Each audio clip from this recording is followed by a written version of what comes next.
Mi nombre es Aria, y esta no es una historia de amor. Es la historia de cómo, a los 17 años, mi vida fue tasada, empaquetada y vendida por $300,000. El comprador fue un usurero ruso de 43 años llamado Olaf Nakalov. El vendedor fue mi propio padre. No fui secuestrada en la calle, fui entregada en la mesa de la cocina, con un contrato de matrimonio como recibo. Mi hogar se convirtió en mi celda, y la única persona que me ofreció esperanza fue la que negoció en secreto su comisión por entregarme. Esta es la crónica de cómo morí como hija y tuve que aprender a nacer de nuevo, sola, usando el único poder que me quedaba, la fría e implacable indiferencia. Antes de la venta, la vida ya era un ejercicio de supervivencia. Desde que mamá murió, yo era el pegamento que intentaba mantener unidas las piezas rotas. Él, mi padre, era un fantasma consumido por el juego, y yo era la ancla. Yo era la que trabajaba medio tiempo después de la escuela, la que se aseguraba de que hubiera algo de comida en la nevera, la que mentía a los vecinos sobre por qué él gritaba por la noche. Me había convertido en una experta en complacer a los demás, desesperada por mantener la ficción de una familia. Mi identidad se definía por cuánto podía sacrificarme por él. Esa lealtad, esa necesidad de arreglarlo todo, fue precisamente la debilidad que él utilizó para justificar mi destrucción final. El momento en que todo se hizo añicos no fue ruidoso, fue tranquilo, casi burocrático. Lo encontré en la mesa de la cocina, con los papeles extendidos. No había vergüenza en sus ojos, solo un alivio pragmático. Aria, dijo sin mirarme, tenemos una solución a nuestros problemas. Allí estaba, un contrato de matrimonio, mi nombre, junto al de Olaf Nakalov. La cifra, $300,000, garabateada en el margen. No era una negociación, era una transacción que ya se había cerrado. El aire abandonó mis pulmones. El olor a café rancio de la mañana de repente se sintió sofocante. Él borrará la deuda, dijo mi padre, como si hablara del clima, y tú te casarás con él. El pánico me hizo suplicar. Las palabras salieron atropelladamente, aferrándome a la antigua ilusión de que él era mi padre. No, por favor, trabajaré, le rogué. Conseguiré 3 trabajos. Haré lo que sea para pagar esta deuda. Solo no me hagas esto. Él ni siquiera parpadeó. De hecho, se rió, un sonido seco y vacío. No seas dramática, Aria. 300,000. ¿Cómo vas a pagar eso? Olaf nos está haciendo un gran favor. Un favor. Esa palabra resonó en el silencio. No había ira en su voz, ni culpa. Solo la fría indiferencia de un hombre que se deshace de un problema. En ese instante dejé de ser su hija. Me convertí en una solución práctica, en un objeto para ser canjeado. Mi negativa fue inútil. Cuando intenté correr, me agarró del brazo. Mi teléfono fue lo primero que destruyó. Lo arrancó de mi mano y lo estrelló contra la pared. El sonido del cristal rompiéndose fue agudo, definitivo. Luego vinieron las cerraduras. Escuché el taladro esa noche, el zumbido penetrante perforando la madera de la puerta de mi habitación. Instaló cerrojos nuevos, pero en el exterior. El clic metálico de ese cerrojo deslizándose en su lugar por primera vez fue el sonido más aterrador que he escuchado. Mi hogar se convirtió oficialmente en mi celda. Mi expulsión no fue de la casa, sino de mi estatus como ser humano. Ya no era una residente, era un paquete esperando ser recogido. Olaf Nakalov no esperó mucho para inspeccionar su compra. Llegó al día siguiente. Pude olerlo antes de verlo. Una mezcla repugnante de whisky rancio, cigarrillos caros y un perfume dulzón que intentaba enmascararlo todo. Era un hombre grande, de 43 años, con ojos pequeños y muertos que parecían calcular mi valor. Lo peor fue la sonrisa de mi padre. Era una sonrisa cómplice, nauseabunda, la de un hombre orgulloso de haber cerrado un buen trato. Aquí está ella, dijo mi padre, presentándome como si fuera un coche nuevo. Olaf asintió lentamente, sus ojos recorriéndome de arriba abajo. ¿Sí?, dijo con su fuerte acento ruso. Esto servirá. La intimidación fue inmediata y física. Se sentó a mi lado en el sofá, demasiado cerca. Sentí el calor de su cuerpo, la tela áspera de su traje. Y entonces su mano aterrizó en mi muslo, pesada, posesiva. Miré a mi padre buscando ayuda, pero él desvió la mirada, absorto en su vaso. Olaf se inclinó y su aliento fétido golpeó mi cara. «Serás una buena esposa», susurró, fuerte. «Buena para los niños. Una fábrica de bebés». Cada palabra era una violación. Quería arrancarme la piel. Estaba paralizada, no por el miedo a Olaf, sino por la impactante revelación de que mi padre estaba permitiendo que esto sucediera. Estaba observando pasivamente mientras su hija era manoseada. Mi padre no se inmutó, no dijo nada, simplemente se levantó, fue a la cocina y le sirvió a Olaf otro trago. Ese fue el momento en que mi corazón se rompió por completo. No fue la crueldad de Olaf lo que me destrozó, fue la indiferencia de mi padre. Él ya había cobrado. Yo era el collateral humano, la garantía. Había sido degradada de hija a activo financiero. Cada minuto que Olaf pasaba allí, con su mano en mi pierna o su mirada lasciva, era una confirmación de mi nuevo estatus. Yo ya no era Aria. Era el pago de una deuda de $300,000. Mi padre me había vendido y ahora estaba observando la entrega del producto. Los días siguientes se convirtieron en una cuenta regresiva solitaria y aterradora. Estaba encerrada en mi habitación la mayor parte del tiempo. La casa estaba en silencio, excepto por el clic de la cerradura exterior cuando mi padre me traía comida, o peor, cuando la abría para dejar entrar a Olaf en sus visitas. El mundo exterior desapareció. No había teléfono, ni escuela, ni amigos. El sol entraba por la ventana, burlándose de mí. Comencé a dejar de comer, esperando enfermar, esperando que algo, cualquier cosa, retrasara la boda. Pero nada funcionaba. Estaba completamente sola. Mi antigua vida había muerto. Y esta nueva era una espera en el corredor de la muerte, esperando el día de mi ejecución, el día de mi boda. Toqué fondo. Los días se mezclaban en un borrón gris de hambre y terror. Había dejado de comer, no como una protesta, sino con la vaga esperanza de que mi cuerpo simplemente se rindiera. Me miraba en el espejo y veía un objeto, una cáscara vacía. El hambre era un dolor sordo, pero era mejor que la sensación de la mano de Olaf en mi piel. Él seguía viniendo. Cada visita era una tortura calculada. Mi padre me obligaba a salir de la habitación, a sentarme allí mientras Olaf hablaba de nuestro futuro, sus ojos devorándome. Yo me disociaba, flotaba por encima de mi propio cuerpo, contando las manchas en el techo. Había perdido toda esperanza, ya no había nada. El mundo se había encogido a las 4 paredes de mi habitación y al sonido del cerrojo. El asco era físico. Después de que Olaf se iba, me frotaba la piel hasta dejarla roja, tratando de borrar el rastro de su mirada, el olor a tabaco y whisky que impregnaba el aire. Me sentaba en el suelo frío del baño, temblando. La desesperación era un pozo de hielo. ¿Gritar? ¿Para quién? Los vecinos estaban demasiado acostumbrados a los ruidos de esta casa. Romper la ventana. Estaba en el segundo piso, y mi padre se había asegurado de que estuvieran trabadas. Mi cuerpo se sentía contaminado, mi mente fracturada. La Aria, que era leal, la que complacía a los demás, estaba muerta. En su lugar solo quedaba esta criatura atrapada, esperando el matadero. La boda estaba programada para dentro de una semana. Había perdido 6 kilos. Mis huesos se marcaban bajo la piel pálida. Mi padre me miraba con una nueva irritación.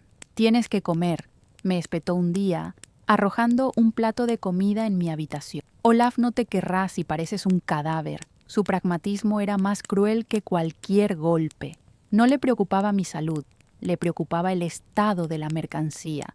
Esa noche consideré seriamente usar el cristal roto de un vaso que había escondido. No para escapar, sino para terminarlo todo. Era la única decisión que sentía que todavía me pertenecía. Estaba sentada en la oscuridad con el filo frío en la mano, cuando escuché un coche detenerse y luego una voz que no había oído en años. Era mi tía Rachel, la hermana de mi madre.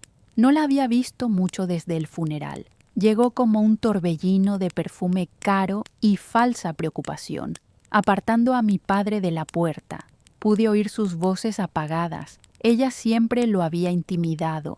Luego, el clic de mi cerradura. La puerta se abrió y ella entró, cerrándola rápidamente detrás de sí. La luz del pasillo la iluminó. Sus ojos, tan parecidos a los de mi madre, escanearon la habitación, el plato de comida intacto y a mí acurrucada en el rincón. «Oh, querida», susurró, y por un segundo el alivio me inundó. El simple acto de que alguien me llamara «querida» me rompió. Empecé a sollozar, sollozos secos y desgarradores que venían de lo más profundo de mi vacío. Ella me abrazó. Olía a lavanda y a algo caro. Se sentía cálido. Era el primer contacto humano no amenazante que había tenido en semanas. Dejé que me sostuviera mientras yo me desmoronaba. «Shh, lo sé todo», murmuró contra mi cabello. «Sé lo que ese monstruo de tu padre está haciendo. Sé lo de Olaf». Me apartó sosteniendo mi cara entre sus manos suaves. Sus ojos estaban llenos de una furia convincente. «Escúchame, Aria. No estás sola. ¿Me oyes?», asentí, incapaz de hablar. La esperanza era una droga peligrosa y yo estaba desesperada por una dosis. Ella era familia, era la hermana de mi madre. En ese momento, ella era mi salvación. Ella era la única persona en el mundo que me veía como humana. Me arrinconó, hablando en susurros rápidos y urgentes. «Tuve que fingir con tu padre para poder entrar», explicó. «Aria, yo he pasado por esto. Nuestra familia tiene una historia oscura. A mí también intentaron forzarme a un matrimonio y escapé. Esta confesión fue un golpe maestro.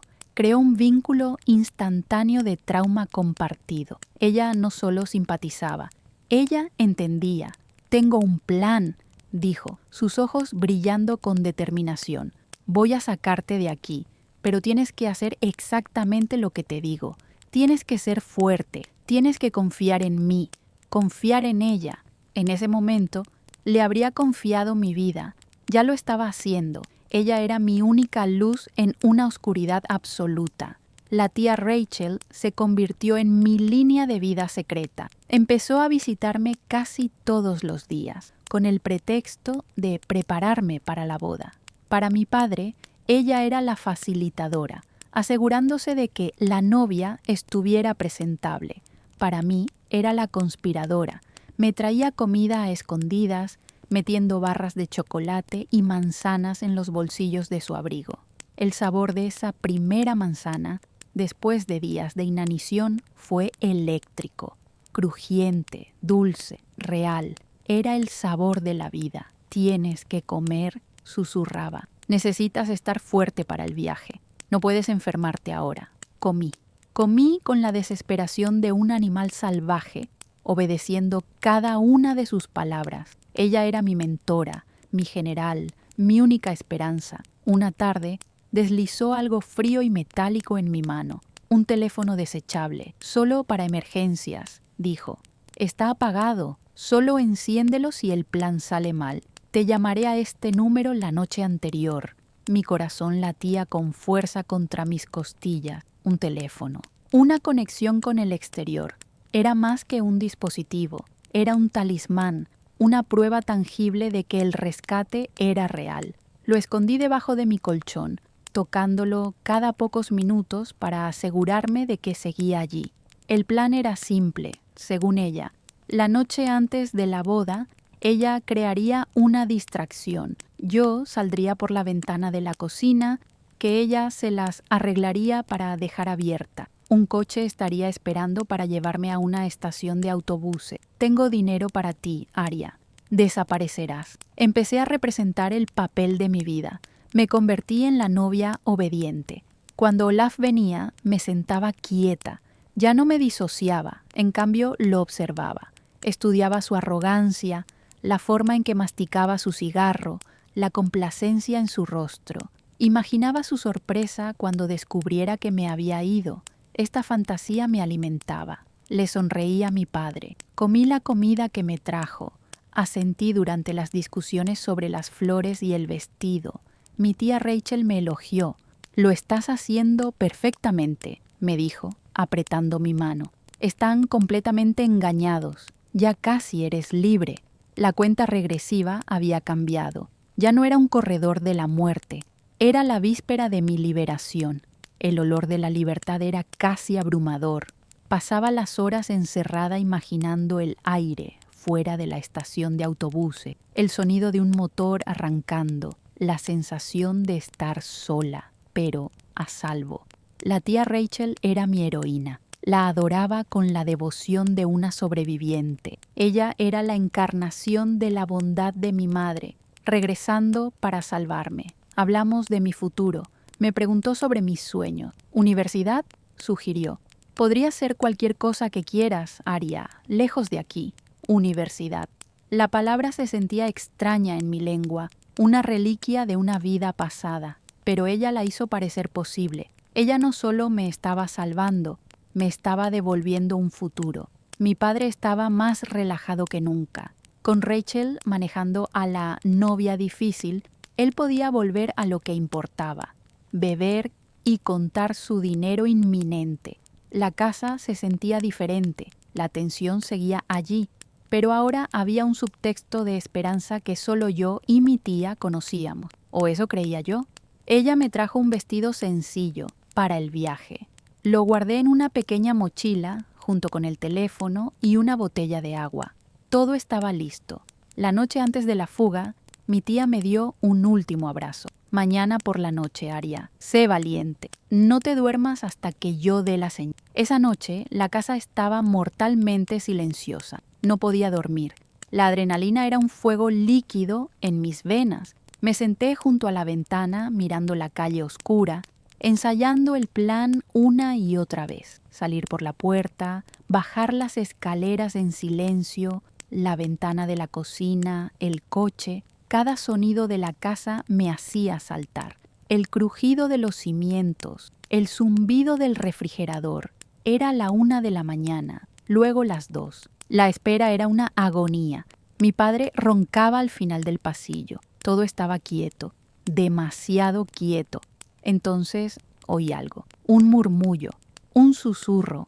Provenía de la habitación de invitados, donde mi tía Rachel se estaba quedando. Me deslicé fuera de mi cama, el suelo frío bajo mis pies descalzos. Pegué la oreja a la puerta. La madera era delgada. Pude oír su voz, baja y urgente, pero esta vez sin la calidez fingida. Era una voz de negocios, aguda, fría. No, claro que no, decía ella. Está todo bajo control. Hizo una pausa, escuchando. Luego se rió, un sonido pequeño y seco que me heló la sangre. Confía en mí completamente. Es increíblemente ingenua. Mi estómago se contrajo. ¿Con quién estaba hablando? ¿Con el conductor? ¿Con la persona del refugio? Me agaché, sin atreverme a mirar por el ojo de la cerradura por si la luz del pasillo me delataba. Me quedé pegada a la madera, conteniendo la respiración. Escucha, Olaf, dijo. Olaf. El nombre golpeó el aire y me robó el aliento. No, no podía ser. Mi mente se negó a conectarlo. 50,000, como acordamos. No. La transferencia bancaria después de que la tengas. Sí. La llevaré al supuesto punto de encuentro. Ella cree que va a una estación de autobuses. Hizo una pausa. Oh, está comiendo de mi mano. Fue más fácil de lo que pensaba. El fondo fiduciario de mi hermana está casi a nuestro alcance. El fondo fiduciario de mi madre. El dinero. $50,000. Su comisión. El suelo pareció desaparecer bajo mis pies. No me caí, no grité. Algo dentro de mí simplemente se rompió. El vínculo, la esperanza, la última pizca de fe en la familia. Todo se hizo añicos y se convirtió en polvo. El alivio que había sentido con ella, el olor a lavanda, la promesa de la universidad, todo era una mentira, una trampa de esperanza. Ella no era mi salvadora. Era una corredora de bolsa, negociando mi precio. Era peor que mi padre. Mi padre era un adicto débil que me vendió por desesperación. Mi tía era una depredadora calculadora que usó la memoria de mi madre y mi propia esperanza como arma. Fue la traición psicológica definitiva. Retrocedí a mi habitación, moviéndome como una autómata. El frío ya no estaba fuera, estaba dentro de mí. Una calma glacial se asentó donde había estado el pánico. El llanto se secó antes de empezar. Mi desesperación no se convirtió en resignación, se endureció. Se convirtió en algo afilado. Se convirtió en rabia. Una rabia fría y pura. Ya no era una víctima esperando ser rescatada. Me di cuenta en ese momento devastador de que la única persona que iba a salvarme era yo misma. El juego había cambiado. Yo no iba a escapar. Yo iba a luchar. Este fue el verdadero rompimiento. El acto simbólico. No fue una puerta cerrándose, fue un universo entero colapsando, dejándome sola en el vacío, armada con nada más que la verdad. Dejé de ser Aria, la complaciente. Me convertí en estratega. Mi cerebro, nublado por el hambre y la esperanza, de repente estaba claro como el cristal. El plan de escape era, en realidad, un plan de entrega. Mi tía me iba a llevar directamente a Olaf. Muy bien, saqué el teléfono desechable que me dio. El talismán. Ahora era un arma. Lo encendí. La pequeña pantalla cobró vida. Tenía una cámara. Recordé algo. La tía Rachel nunca soltaba su bolso, excepto cuando dormía, y su propio teléfono siempre estaba en su bolso. Ella dormía profundamente, siempre se jactaba de ello. Esperé hasta que los ronquidos suaves comenzaron desde su habitación, media hora después. Me deslicé por el pasillo. La puerta de su habitación estaba entreabierta. Su bolso estaba en la cómoda, justo al lado de la cama. Su teléfono estaba cargando junto a él. Me arrastré, centímetro a centímetro, el corazón golpeando sordamente contra mi pecho. No era miedo lo que sentía, era propósito. Agarré su teléfono, desbloqueado. Ella confiaba tanto en su engaño que se había vuelto descuidada. Fui directamente a sus mensajes de texto, y allí estaba, la cadena completa con Olaf, semanas de ello, discusiones sobre mi terquedad, negociaciones sobre la comisión. Había más. Fui a sus correos electrónicos. Encontré los detalles del fondo fiduciario de mi madre, un fondo del que yo nunca supe nada, accesible solo al cumplir los 18 años o al casarme. Mi matrimonio con Olaf les daría acceso. Mi padre y mi tía habían estado planeando esto juntos. Ella no estaba engañando a mi padre. Estaban dividiendo las ganancias. La comisión de 50,000 era solo su parte por manejarme. Había transferencias bancarias, acuerdos, toda la sórdida transacción expuesta en esa pequeña pantalla brillante. La bilis subió por mi garganta, pero la tragué. El hielo en mis venas se mantuvo firme. Usé la cámara del teléfono desechable para fotografiarlo todo. Cada mensaje de texto, cada correo electrónico, cada extracto de cuenta. Mi mano no temblaba. Me movía con una precisión metódica. Cada clic de la cámara era un clavo en su ataúd. No sabía qué haría con ello, pero sabía que era munición. Necesitaba una forma de sacar esto. Recordé un nombre que mi madre solía mencionar, su hermano, mi tío Brian, el que vivía en otra ciudad, el que rompió lazos con mi padre mucho antes de que mamá muriera. Encontré su dirección de correo electrónico en los contactos antiguos de mi tía. Volví a mi habitación, cerré la puerta sin hacer ruido. Me metí bajo las sábanas, el teléfono desechable en mi mano. Abrí un nuevo correo electrónico. Las palabras eran difíciles de formar. ¿Qué podía decir? Hola, tío Brian. Papá me vendió y la tía Rachel me está entregando a un usurero ruso. Aquí están las pruebas. Sonaba demente, pero no tenía otra opción. Adjunté las fotos una por una. El zumbido del teléfono mientras subía cada imagen era el sonido más dulce del mundo. Escribí una línea de asunto simple, fondo fiduciario de mamá, ayuda, y luego escribí el cuerpo del mensaje, explicando todo de la manera más clara y fría que pude. Presioné enviar. La pequeña animación de envío pareció durar una eternidad, y luego mensaje enviado. Un peso invisible se levantó de mis hombros, reemplazado por una nueva tensión. Lo vería, le importaría. Era un extraño, un fantasma del pasado de mi madre, pero era la única carta que me quedaba por jugar. Borré las fotos del teléfono desechable, borré el correo electrónico de la carpeta de enviados y apagué el teléfono. Lo volví a esconder debajo del colchón. Mi padre y mi tía creían que yo era un cordero. Mi tía creía que yo era una tonta ingenua. Olaf creía que yo era una propiedad. Dejé que lo creyeran. Cuando la tía Rachel llamó a mi puerta a la mañana siguiente, fingí somnolencia. El plan ha cambiado, cariño, dijo, su voz llena de esa falsa urgencia cariñosa. No podemos esperar hasta esta noche. Tu padre está sospechando. Tenemos que irnos ahora. Por supuesto que sí. El tiempo se agotaba. Iremos a la estación de autobuses ahora. Asentí, fingiendo pánico y alivio. Agarré mi pequeña mochila. Estoy lista, dije. Mientras bajábamos las escaleras, mi padre estaba en la cocina, bebiendo. Buena suerte, Aria, dijo sin mirarme. Sé buena. Mi tía me agarró del brazo. Vamos, rápido. Salimos al coche. El motor arrancó. El escape había comenzado, pero ahora yo era la única que sabía que no era un escape, era una trampa, y yo era el cebo. El coche de mi tía olía a cuero viejo y a su perfume de lavanda, una combinación que ahora me revolvía el estómago. Condujimos en silencio durante varios minutos. La tensión era palpable. Ella seguía lanzándome miradas de reojo, sonriendo con esa falsa calidez. Ya casi, querida, pronto estarás a salvo. Yo solo asentía, mi corazón martilleando contra mi pecho, un ritmo frío y metálico. Estaba jugando mi papel, la víctima asustada. Entonces su teléfono sonó. No era mi teléfono desechable, era el suyo.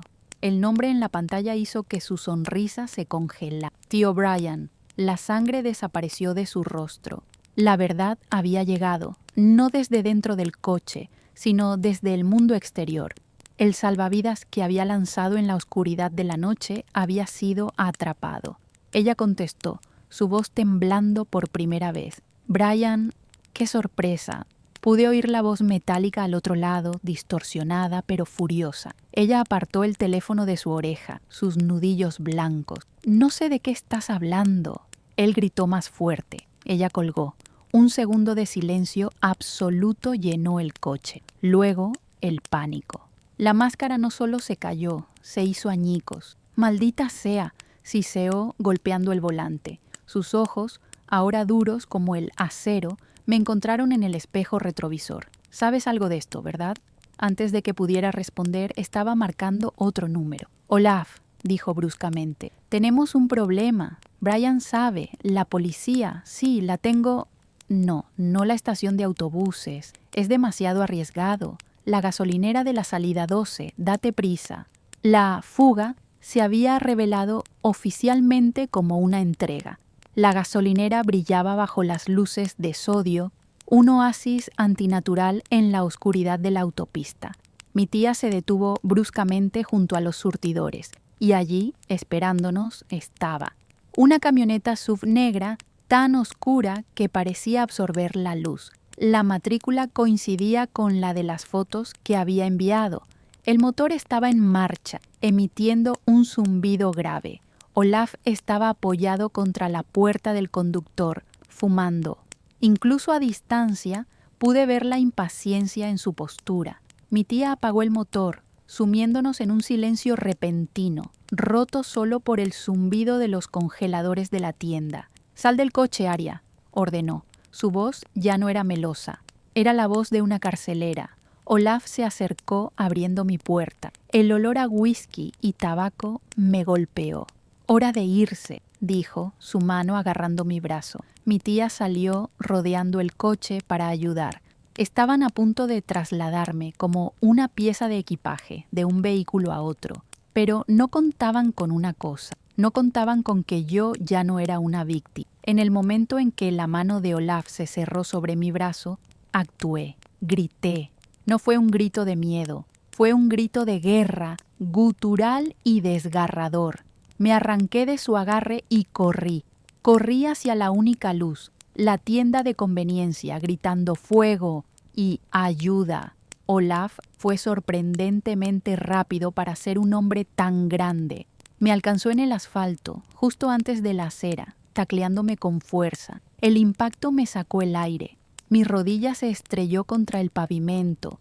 El dolor fue agudo. Me agarró por el pelo tratando de arrastrarme de vuelta. «¡Perra estúpida!», rugió.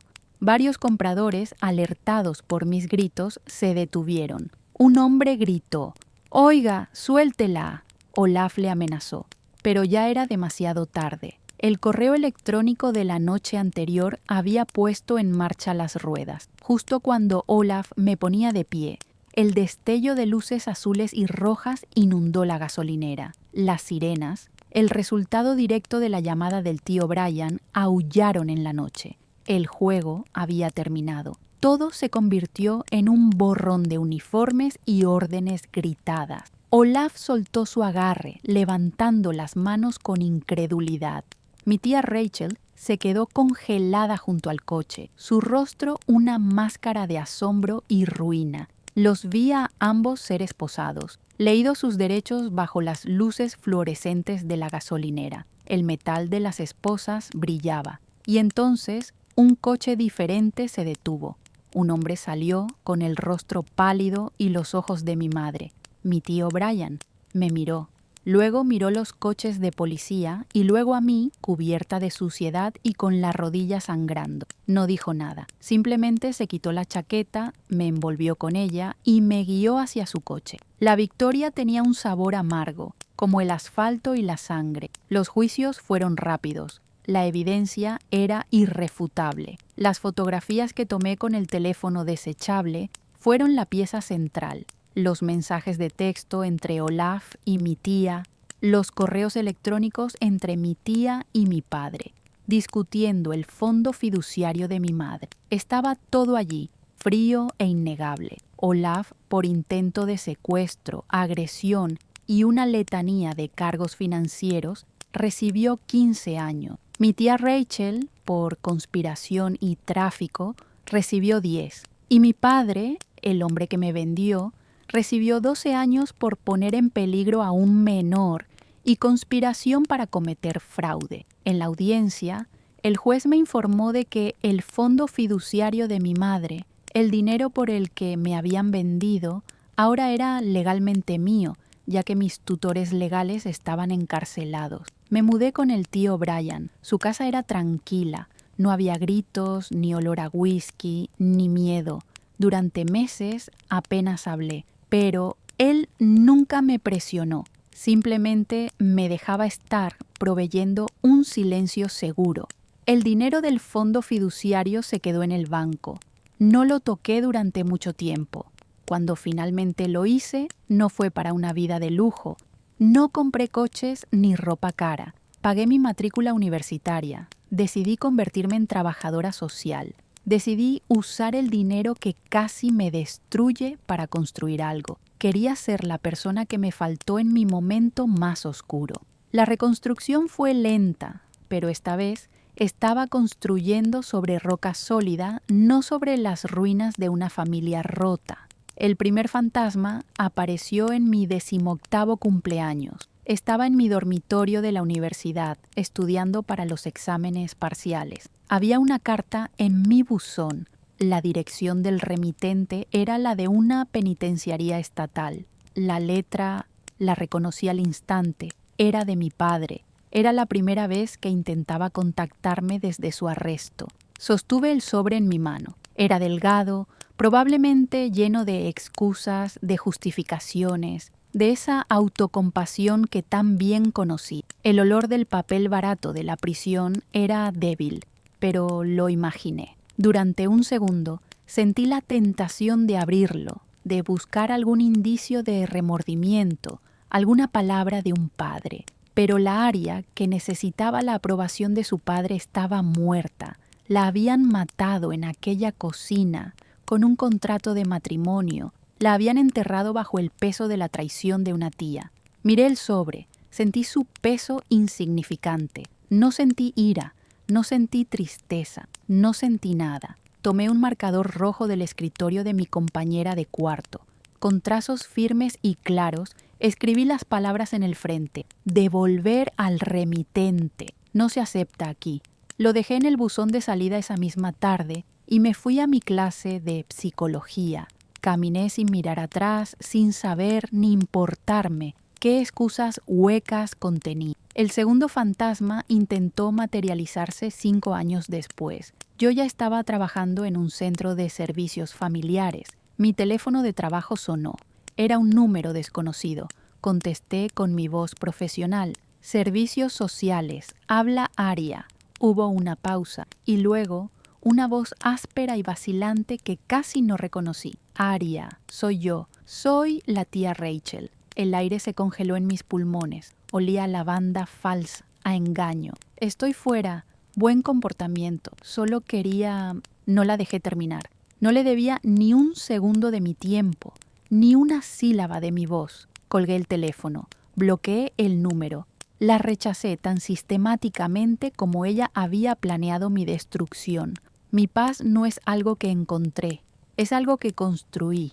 La construí con cada caso que manejé, con cada adolescente asustado al que ayudé a navegar el sistema. Mi apartamento es pequeño, pero es mío. El único cerrojo está en el interior.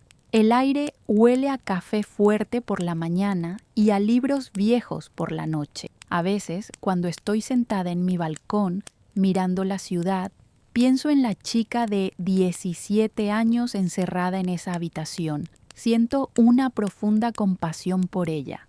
Pero ya no es quien soy. Soy la suma de mis propias decisiones, no de las traiciones de ellos. Ya no soy una hija, ni una sobrina, ni una mercancía. Soy simple y completamente Aria.